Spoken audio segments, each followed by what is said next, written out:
Hello lovely people, ఎలా ఉన్నారు అందరూ? ఇవాళ నేను మీకు క్రిస్పీ రిబ్బన్ పకోడా ఎలా చేయాలో చూపిస్తానండి. ఇది చాలా చాలా ఈజీ చేసుకోవడం. మీరు కనుక చేసి పెట్టుకున్నారంటే నెల 2 నెలలు నిలవ ఉంటాయి చక్కగా ఈవినింగ్ స్నాక్స్కి. పైగా ఇప్పుడు పండగల సీజన్ కూడా వస్తుంది కాబట్టి మీరు ఈ రెసిపీ తప్పకుండా ట్రై చేయండి. సో రిబ్బన్ పకోడా అయితే చేయడం చాలా ఈజీ అండి.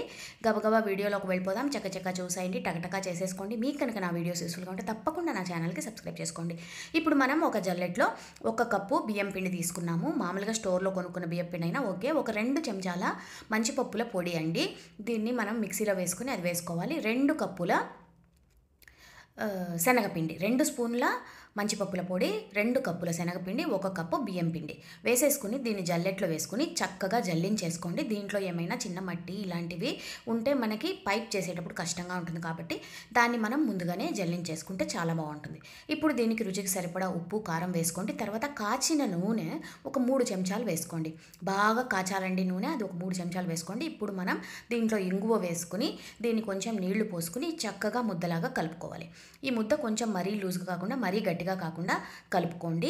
మీ మీ మీకు కనుక దీంట్లో కొంచెం ఇది పెప్పర్ పౌడర్ కావాలంటే మిరియాల పొడి కూడా కొంచెం వేసుకోవచ్చు, అది కూడా చాలా బాగుంటుంది అనమాట.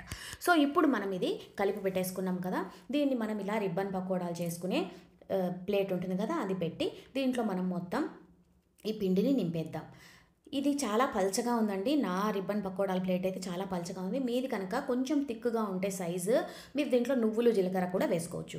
ఇప్పుడు నేను ఇది పల్చగా ఉంది, దీంట్లో వేస్తే ఇవి అడ్డుపడతాయి కాబట్టి నేను అవేమీ వేయలేదు. మీరు కావాలంటే అవి కూడా వేసుకోవచ్చు. ఇప్పుడు దీన్ని వేడి వేడి నూనెలో పైప్ చేసేసుకోవడమే. పిండేసుకున్న తర్వాత దీన్ని 2 వైపులా ఎర్రగా కాల్చుకోండి.